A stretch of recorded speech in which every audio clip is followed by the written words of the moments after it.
Olá pessoal, tudo bem com vocês? Eu espero que sim, que estejam muito bem. Nesta videoaula nós faremos a atividade 2 de História, que está no livro Buriti mais História do terceiro ano. O tema desta aula é o mundo que queremos. E ela faz parte da rotina de estudos da Escola Maria Teresa. Vamos lá? Eu vou fazer uma breve explicação sobre esse trecho e depois vocês farão a leitura atenta do texto, combinado? O assunto é o registro do número de habitantes no período da formação das primeiras cidades, no início do Brasil. Lá no início, no passado, o que acontecia? As paróquias, as igrejas das vilas, elas eram responsáveis pelo registro do nascimento das pessoas.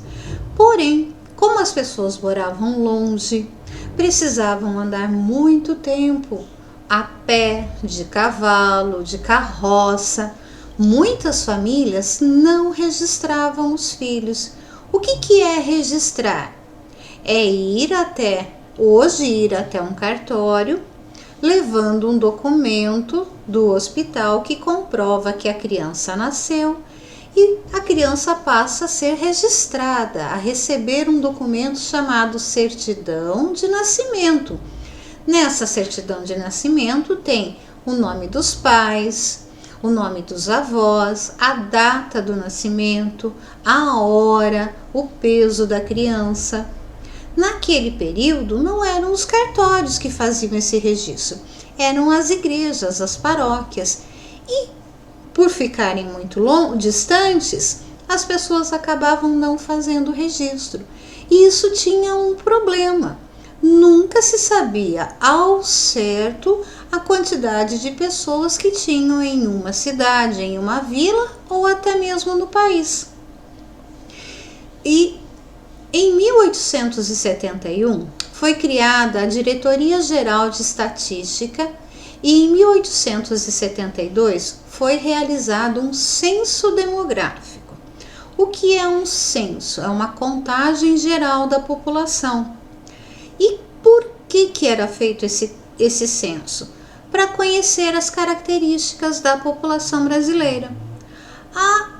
Além do número de habitantes, eles queriam saber quantidade de pessoas que era alfabetizada, qual a quantidade de idosos, qual a quantidade de crianças. Para vocês terem uma ideia, naquele período, de quase 10 milhões de habitantes no Brasil, só cerca de 80% eram analfabetos.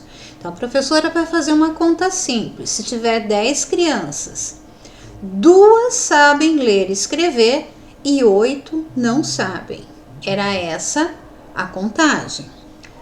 Vocês vão parar o vídeo e grifar as partes mais importantes. Por que é importante saber fazer o censo? Porque a partir do resultado do censo, o governo ele pode atender às necessidades do povo. Censo e planejamento. Desde 1936, os censos passaram a ser realizados pelo Instituto Brasileiro de Geografia e Estatística, o IBGE. As informações coletadas pelo IBGE são muito importantes para que o governo possa planejar sua atuação. O governo pode saber, por exemplo, quantas pessoas não estão estudando, onde faltam escolas e tentar reverter essa situação. Essas 2 questões vocês vão responder no caderno de classe. Por que não era possível saber exatamente o número de habitantes do Brasil no período colonial? Por quê? Então aqui eu vou dar uma dica. Não havia nenhum órgão responsável pelo censo naquele período. Aonde as pessoas se registravam? Dava certo? Elas faziam esse registro? 2. Observe o gráfico ao lado. O gráfico traz dados sobre qual característica do povo brasileiro. O que foi pesquisado aqui? A quantidade de idosos, a quantidade de crianças, quantas pessoas trabalham, se eles quantos eram analfabetos, qual foi a pesquisa realizada aqui? Observe o gráfico ao lado.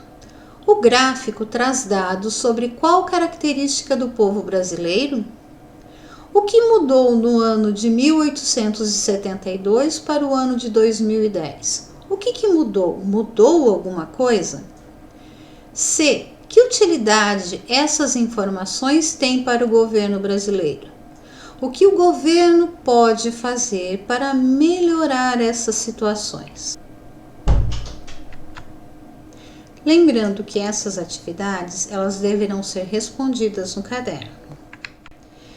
Bons estudos, não esqueçam de, depois de fazer a atividade, enviar para a professora as fotos, porque no caso dos livros didáticos, nós só contaremos como feitas aquelas atividades que vocês nos enviarem a fotografia, certo? Combinado? Tendo dúvidas, entrem em contato com a professora no grupo. Bons estudos, pessoal!